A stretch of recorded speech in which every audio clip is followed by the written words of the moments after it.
दोस्तों, आपका स्वागत है आपके अपने YouTube चैनल एस क्लासेस पर। और आज हम लोग पढ़ेंगे सिंपल इंटरेस्ट का पार्ट 5। और इसके बाद हम जो लास्ट टॉपिक पढ़ेंगे, इसी में लास्ट टाइप होगा वो होगा इंस्टॉलमेंट पे, यानी कि किस्तों पर आधारित, यानी इंस्टॉलमेंट का। और आप हमारे चैनल को प्लीज ज्यादा से ज्यादा सब्सक्राइब करिएगा, बेल आइकन को दबा लीजिएगा ताकि आपको लेटेस्ट वीडियोज के नोटिफिकेशन आपको मिलते रहे। तो आइए देखते हैं। क्वेश्चन है कि 10,000 रुपए की एक राशि का कुछ भाग 8% वार्षिक दर पर तथा शेष भाग 10% वार्षिक दर पर उधार दिया जाता है। यदि औसत वार्षिक ब्याज 9.2% यानी 9.2% वार्षिक हो तो वही दोनों भाग क्या है, यानी कि उन दोनों भाग में क्या क्या राशियां हमने उधार दी है। तो इस क्वेश्चन को पहले हम थोड़ा सा बेसिक बताते हैं और इसके बाद इसी टाइप का भी क्वेश्चन कराएंगे, ठीक है ना, डायरेक्ट मेथड से, यानी कि एलिगेशन से। तो देखिए क्या है, माना कि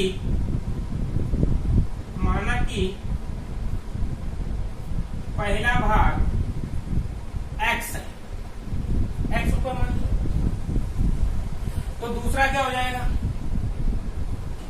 दूसरा भाग क्या हो जाएगा, तो आप बोलेंगे 10,000 टोटल है, उसमें से x निकाल लेंगे, तो दूसरा भाग क्या हो जाएगा 10,000 माइनस x।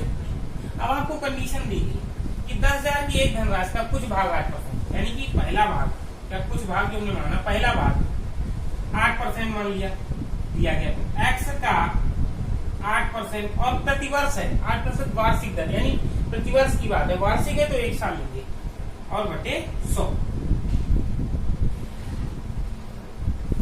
तथा शेष भाग यानी दूसरा भाग, तो आपको बोलेंगे दूसरा भाग क्या बचा, 10,000 माइनस x बचा। और इस पर हमने कितना 10% वार्षिक दर से ब्याज मिलता है, लेकिन दोनों से मिला के ओवरऑल तो ये ब्याज मिलेगा, कुछ इस पे मिलेगा, लेकिन उसने कहा टोटल जो हमको ब्याज मिलता है 10,000 पर वो ब्याज की दर है 9.2%, 9.2% पर ईयर, यानी कि 1 साल। तो इसको सॉल्व करना पड़ेगा, 1.0 आ जाएगा तो ये और कट जाएगा, तो इधर बचेगा 920 और इधर सॉल्व करते हैं तो ये हो जाएगा 8x बटे 100 प्लस इधर हो जाएगा 1 लाख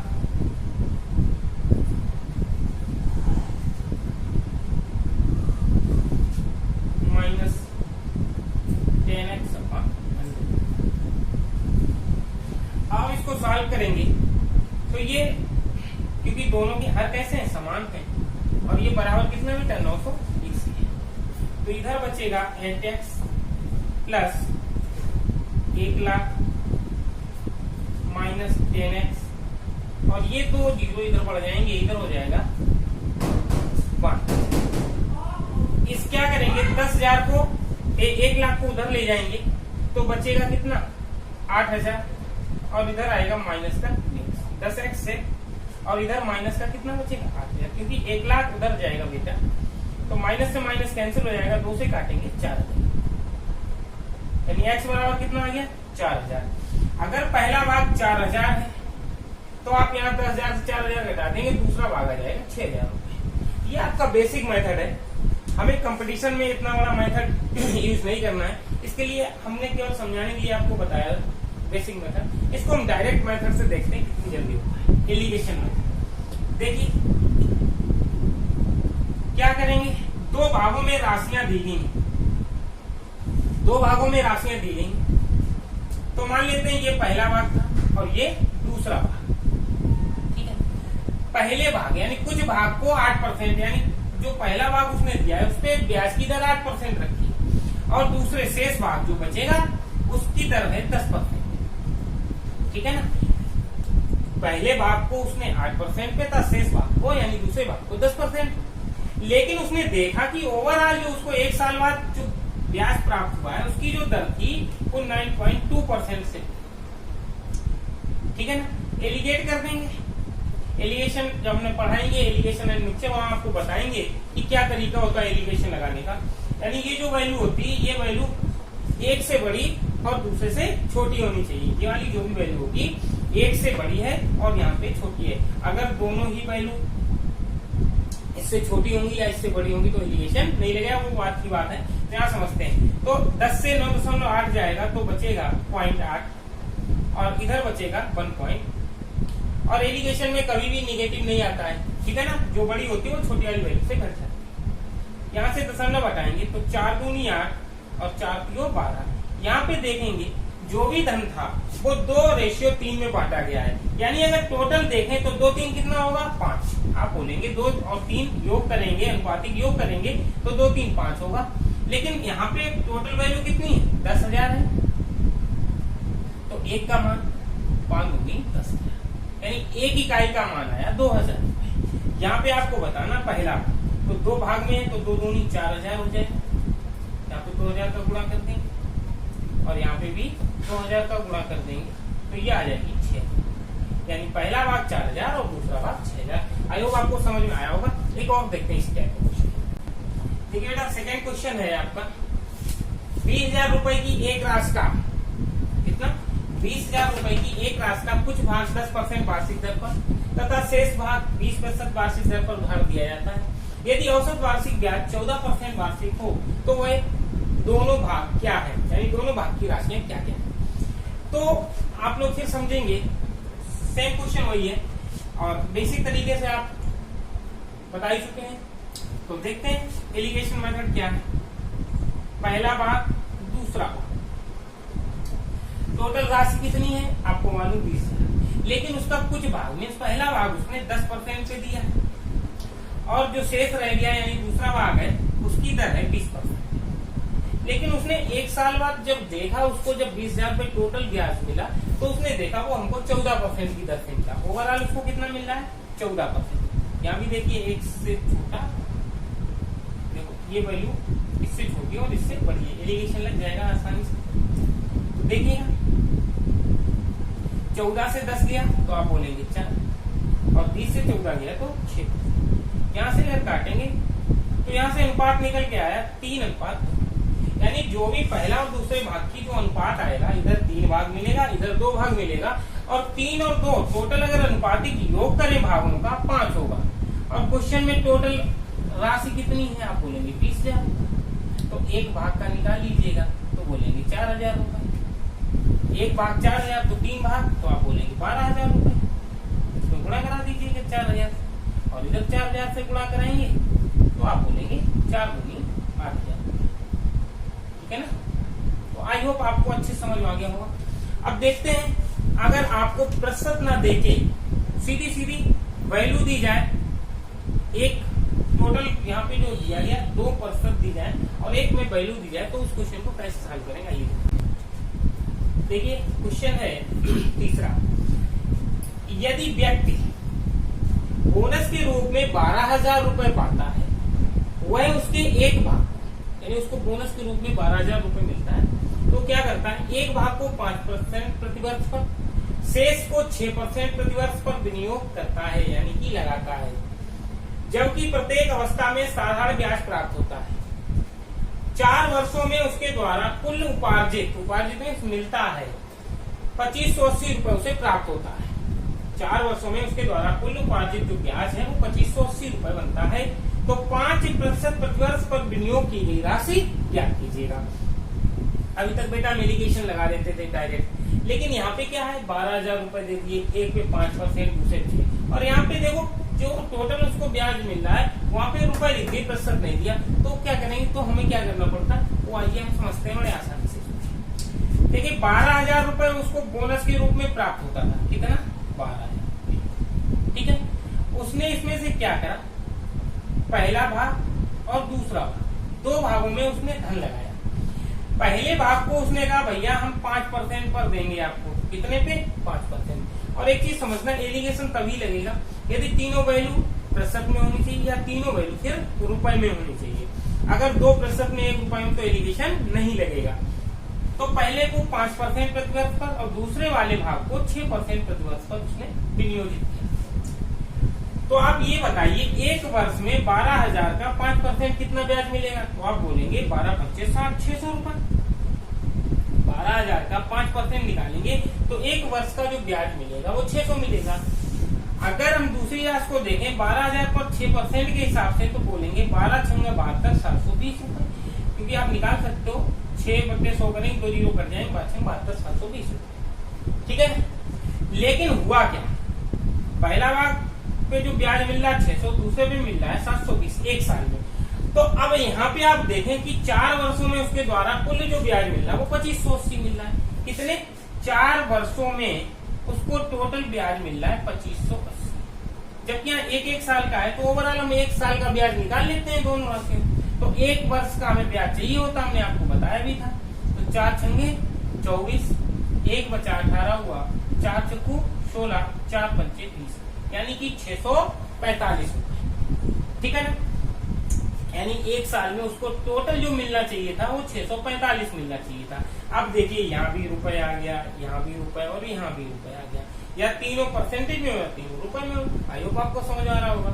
अब यहाँ से एलिगेट कर लीजिएगा, तो 720 से 645 जाएगा, तो 55 और 20 कितना बचेगा 75 बचेगा, और 600 से जाएगा तो यहाँ पे 45 बचेगा। तो 15 तिया 45, 15 पना 75। तो आप बोलेंगे उनका जो भी भाग होगा वो 5 और 3 के रेशियो में डिवाइड होगा, लेकिन 5 और 3 टोटल कितना होगा 8 होगा अनुपाती के रूप। लेकिन क्वेश्चन में टोटल रुपए कितने हैं, आप बोलोगे 12,000।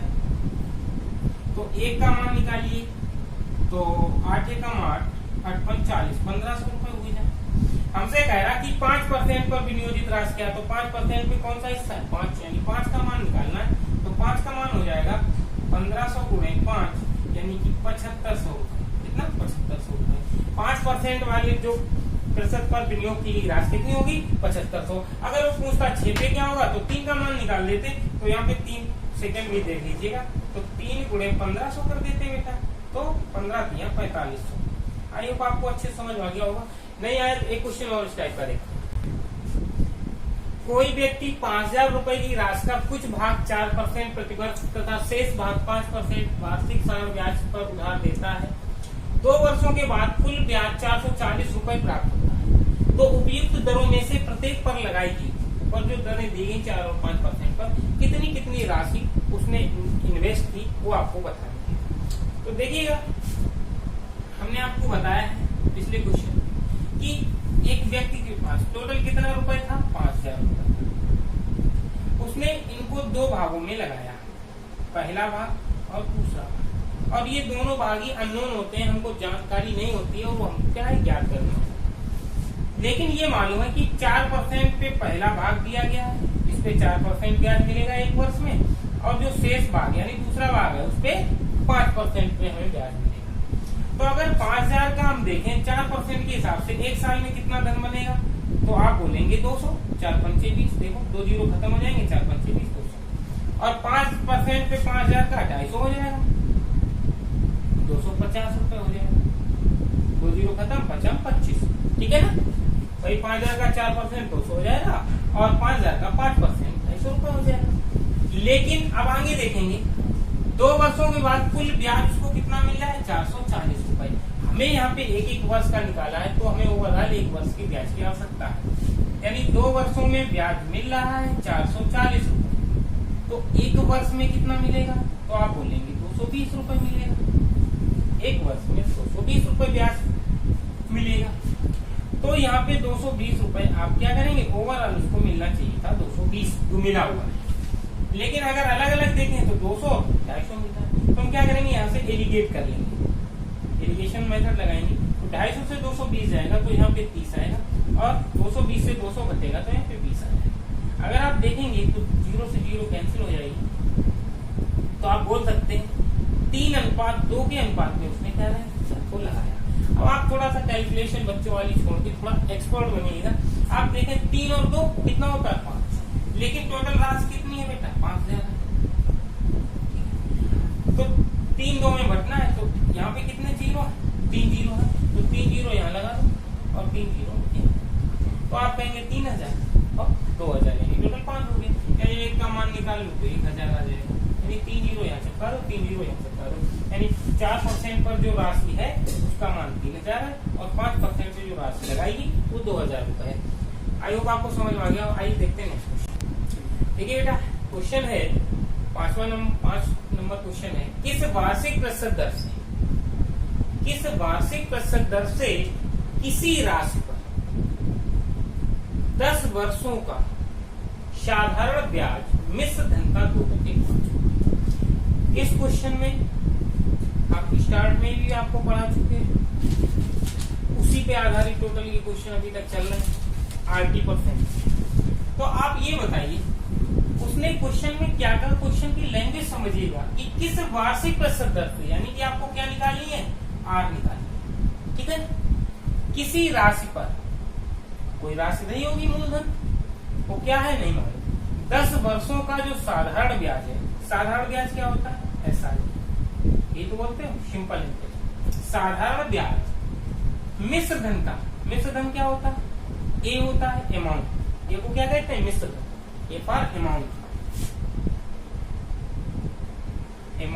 ये मिश्र धन होता है। तो मिश्र धन का अमाउंट का ए ले लिया, यानी जो साधारण ब्याज होगा वो मिश्र धन का कितना होगा, 2/5 होगा, ठीक है। अब यहां से हम क्या करेंगे, SI/A, ये आ जाएगा 2/5, यानी हम कह सकते हैं कि मिश्र धन 5 है और ब्याज कितना है, 2। और आपको मालूम है कि मिश्र धन जो होता है वो क्या होता है, मूलधन प्लस ब्याज, मूलधन प्लस साधारण। और मिश्र धन कितना है, आप बोलेंगे 5 रुपए, P मालूम नहीं है लेकिन ब्याज कितना है, 2 रुपए। तो यहां से आप P निकाल लेंगे तो 5 से 2 जाएगा 3, यानी मूलधन आपका निकल आया 3 रुपए आसानी से। अब हमसे पूछा कि दर क्या होगी, आपको मालूम है कि RT% की क्या होती है, ऐसा ही RT% ही क्या होता है, ब्याज होता है कि नहीं। अब आपको मालूम है यहां से हमें R निकालनी है, T का मान कितना है, 10 वर्षों में, SI यानी ब्याज कितना है, तो आप बोलेंगे 2 रुपए। ये देखो ब्याज का मान कितना है, 2 रुपए ब्याज किस पे जनरेट हो रहा है, किस पे मिल रहा है, मूलधन कितना है, 3। तो आपको परसेंट निकालनी है, 100 सॉल्व कर लेंगे, 1 0 से 1 0 उड़ जाएगा, तो R बराबर हो जाएगा 20/3%, या कह सकते हैं 6 सही 2/3%।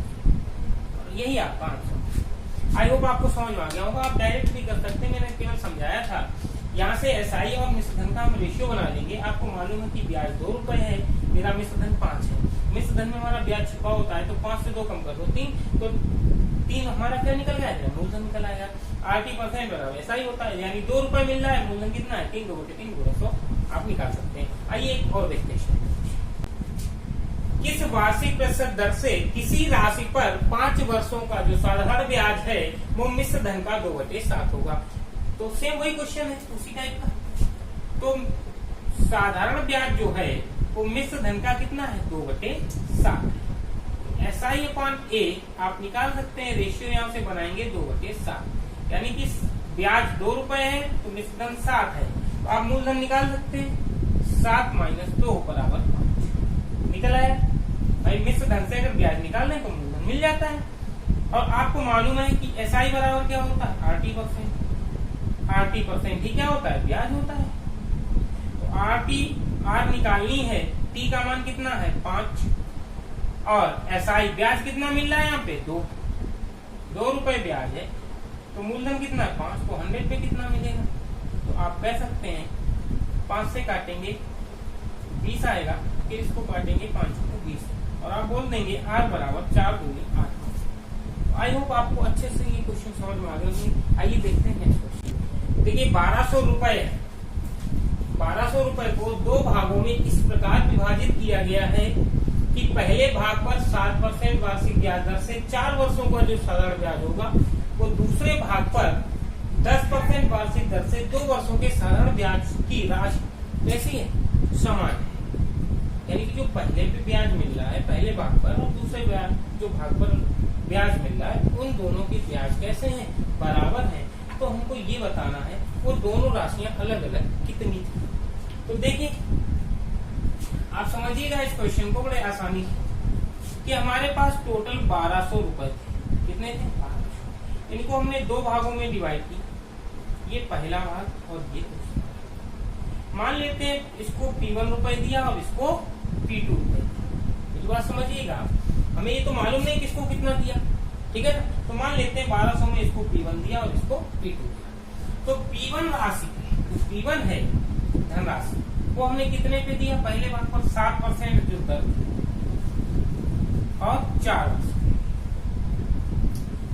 दूसरा भाग P2 है, इस पर 10% वार्षिक ब्याज की दर से 2 वर्षों के लिए, यानी कि आपको मालूम है PRT/100 PRT/100 ये तो ब्याज निकलता है, और दोनों की ब्याज की राशियां कैसी हैं, बराबर है। तो बेटा 100 जो होगा वो कट जाएगा, इसलिए हमने यहाँ पे, अगर आप यहाँ पे 100 लिखेंगे, यहाँ भी 100 लिख लेंगे और यहाँ भी 100 लिखेंगे तो कोई फर्क नहीं पड़ता, क्योंकि ये कट जाएंगे। और हमने बताया 80% ही यहाँ पे कम करेगा। तो इसको अगर सॉल्व करेंगे, 2 दूनी 4, 2 से करेगा, 2 एकम 2, 2 पंचे 10। तो यहाँ से अगर देखें तो यहाँ पे P1 इंटू 7 आएगा और यहाँ पे P2 इंटू 5 आएगा। अब यहाँ पे हम क्या करें, P1/P2 निकाल लें, रेशियो बना लें इसकी राशियों का। बेटा यहाँ पे आ जाएगा 5/7, यानी कि P1 का मान 5 होगा और P2 का मान 7 होगा। यानी आप कह सकते हैं कि P1 और P2 की जो राशियां होंगी उसका अनुपात 5 और 7, ठीक है।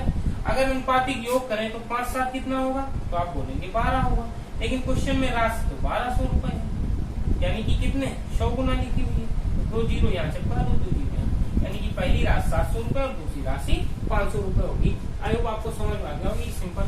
आइए देखते हैं जब तीन राशियों को डिवाइड करना तो कैसे। देखिए बेटा, 72,200 रुपए की राशि ए, बी तथा सी, इस बार कितने लोग हैं, 3 लोग हैं।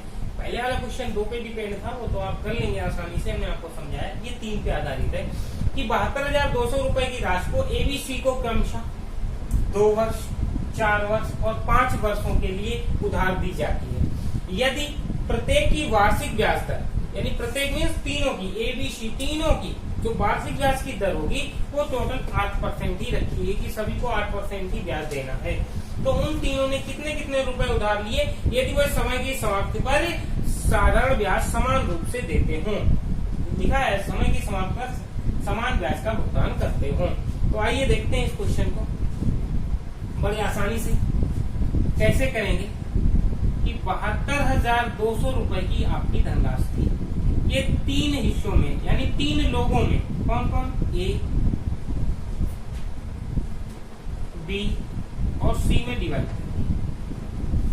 तो मान लेते हैं इसको P1 दिया होगा, इसको P2 राशि दी और इसको P3 राशि दी, यानी ए को P1, बी को P2 और सी को P3 धनराशि हमने उधार दी थी, या इन लोगों ने उधार दी थी। तो पहले वाले को 2 वर्षों के लिए, दूसरे वाले को 4 वर्षों के लिए और तीसरे वाले को 5 वर्षों के लिए उधार दी जाती है। एक प्रत्येक की वार्षिक ब्याज दर 8%। अब बेटा एक बात करिए, 8% यहाँ भी है, 8% यहाँ भी होगा और 8% यहाँ, और समय की समाप्ति पर वो कैसा ब्याज का भुगतान समान रूप से करते हैं, यानी कि इनके द्वारा जो भी ब्याज मिलेगा वो कैसा होगा, समान होगा। अब आप समान होगा तो ये 8 से कोई मतलब नहीं करिए, तो यहाँ से P1 इंटू 2, यहाँ पे बोलोगे P2 इंटू 4 और यहाँ पे बचा P3 इंटू 5। ऐसे अगर इसके नीचे 100 लिखेंगे तो कर जाएगा, कोई मतलब नहीं होता। अब क्या सबसे बड़ी बात होती है कि P1 ratio P2 ratio P3, यानी कि इन तीनों का हम क्या अनुपात निकाल लें, उसी अनुपात में राशि को बांट देंगे। तो अनुपात निकालना, अनुपात समानुपात में पढ़ाएंगे, लेकिन आप अभी समझ जाएंगे हम किस तरह से निकालेंगे। आप इस चीज को बहुत गौर से समझिएगा कि अगर हमें पहले का अनुपात निकालना है तो पहले वाले को आप बंद कर लीजिएगा। मेरी बात समझना, अगर हमें P1 का रेशियो निकालना है तो हम क्या करेंगे, पहले भाग को बंद कर देंगे। अब आपको जो अंक दिख रहे हैं 4 पंचे 20, 4 और 5 का गुणा कराइए तो हुआ जाके 20। अब हमको P2 का निकालना है तो P2 को बंद कर लीजिएगा, 3 ये आएगा 5 और ये 2, 5 दूनी 10, ये P2 का हो गया। इसी तरह P3 का निकालना, P3 को बंद कर लीजिए, 4 दूनी 8। देखा कितने आसान तरीके से हम अनुपात समानुपात पढ़ाएंगे तो आपको बताएंगे ये तरीका। अब ये कट जाएगा, 2 से कटेगा, 2 चाकू 2 पंचे 10, 2 से काटोगे 10, यानी 10, 5 और 4 में डिवाइड होगा। अगर हम ये कहेंगे क्या अनुपातिक योग कितना होगा तो आप बोलेंगे 10 5 15 4 19 हो। लेकिन क्वेश्चन में कितना है आप देख रहे हैं 72,200 रुपए। तो एक का मान निकाल लीजिएगा और एक का मान जो भी निकले इसमें गुणा करा दिया आंसर आ जाएगा। तो एक का मान निकालेंगे तो 19 तिया 57, 4 बार ज्यादा हो जाएगा 1976 होता है। 19 तिया 57, 57 और 3 60 और 10 70 और यानी 15 बचा 152 हुआ। तो 19 अट्ठे 152 ठीक है और 2 जीरो यानी कि एक का मान आ गया 38। तो अब हमें रास निकालनी है तो P1 का मान क्या होगा तो आप 10 का 38 में गुणा करा दीजिएगा क्योंकि एक का भाग का मान 38 है तो 10 भाग का निकालना है। तो आप बोलेंगे 38,000 रुपए की धनराशि P1 के पास थी। P2 निकालना है, P2 का हिस्सा 5 था 3800 में गुणा करा दीजिएगा। 2 जीरो ऐसे रख लो 5 अट्ठे 40, 5 3 15 और 4 19, ये 19,000 रुपए आ जाएगा। P3 का देखो हिस्सा क्या है 4 है 3800 का मल्टीप्लाई कराएंगे P हो जाएगा 2 जीरो 4 अट्ठे 32 की 2 4 की 12 यानी 15,200। आपको समझ में आ गया होगा। आइए देखते हैं दी गई साधारण ब्याज की दर से किसी समयावधि के लिए मूलधन तथा मिश्र धन 4:5 के अनुपात में है। 3 वर्ष के बाद यानी उपरांत मीन्स बाद उसी ब्याज की दर से मूलधन का मिश्र धन से अनुपात 5:7 हो जाता है तो ब्याज की दर बताइए। तो देखिए बेटा ये आपका मूलधन था और ये मिश्र धन। मिश्र धन को हम अमाउंट ए से लिखते हैं। तो कह रहे किसी समय के लिए मूलधन का मिश्र धन का जो रेशियो था 4 यानी मूलधन 4 था तो हमारा मिश्र धन कितना हो रहा था ठीक है। फिर उसने एक बात कही कि 3 वर्ष के उपरांत कितने 3 वर्ष के उपरांत उसी ब्याज की दर से मूलधन का मिश्र धन से अनुपात 5:7 हो जाता है तो ब्याज की दर ज्ञात करनी है। तो देखिए 3 वर्ष के बाद कितने 3 वर्ष के बाद तो मूलधन है का मिश्र धन से जो रेशियो हो जाता है वो कितना हो जाता है 5:7 यानी मूलधन 5 था तो मिश्र धन कितना हो जाएगा। आपको मालूम है कि मूलधन कभी भी अलग नहीं हो सकता है किसी भी चीज का ठीक है ना। देखो दी गई साधारण ब्याज की दर से किसी समय के लिए मूलधन का मिश्र धन यानी मूलधन दोनों जगह शब्द आया मूलधन अलग अलग नहीं हो सकता है। तो मूलधन को क्या करेंगे बराबर करेंगे। तो बेटा यहाँ 5 है यहाँ 4 तो यहाँ 5 से गुणा करा लीजिए यहाँ पे 4 से तो आप बोलेंगे ये हो जाएगा 20 और ये भी हो गया 20। यहाँ 5 का हुआ बेटा 5 का मल्टीप्लाई यहाँ भी होगा तो हो जाएगा 25 और यहाँ पे 4 का गुणा होगा तो आप बोलेंगे 7। आप ये देखिए 25 रुपए था 3 वर्ष के बाद कितना हो गया 28। तो कितना रुपए ब्याज जनरेट किया इसने 3 रुपए। कितने वर्षों में 3 वर्षों 3 वर्ष में 3 तो 1 वर्ष में तो आप बोलेंगे 1। हमें दर चाहिए तो दर R बराबर क्या होती है 1 रुपए ब्याज हो रहा है। जब दर मूलधन हमारा कितना है 20 है तो 100% 20 500 और आप बोलेंगे R बराबर होगी 5 यानी कि ब्याज की दर 5% होगी। आई होप आपको समझ में आ गया होगा। ठीक है आप हमारे चैनल को देखते रहिएगा हमसे जुड़े रहिएगा और प्लीज ज्यादा से ज्यादा सब्सक्राइब करिएगा शेयर करिएगा ताकि और अच्छे से हम आपका मोटिवेट कर सकें। Thank you.